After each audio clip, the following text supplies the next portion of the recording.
பயம் வருதுன்னா நீங்க அவரை நம்பலன்னு அர்த்தங்க. இவ்வளவுதாங்க. உங்களுக்கு ஏன் இவ்வளவு பிரச்சனை? தைரியம் வரல. ஏன் தைரியம் வரல? பயம் இருக்கு, அதனால தைரியம் வரல. ஏன் பயம் இருக்கு? இதெல்லாம் யாரு பார்த்துப்பா? படைச்சவன் எவனோ அவன் தான் பார்ப்பான். எவ்வளவு அற்புதமான வரிகள். மரத்தை வச்சவன் தண்ணி ஊத்துவான். எசர்னோ அடுத்த வார்த்தை கவனிங்க. மரத்தை வச்சவன் தண்ணி ஊத்துவான் அப்படின்னா என்ன அர்த்தம்? டே, மரம் வச்சவனுக்கு தெரியும்டா எப்ப தண்ணி ஊத்தணும்னு. அப்புறம் மனச பார்த்து தான் வாழ்வ மாத்துவான்.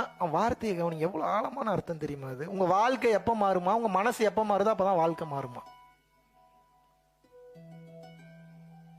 படைத்தவனின் துணை இருக்க அடுத்தவனின் துணை எதற்கு?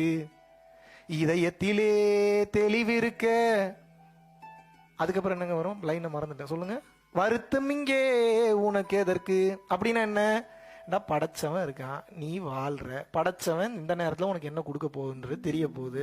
இப்போ எதுக்கு நீ பயந்து வாழ்ந்துகிட்டு இருக்க? இவ்வளவுதான் சிம்பிளஸ்ட் அண்டர்ஸ்டாண்டிங்.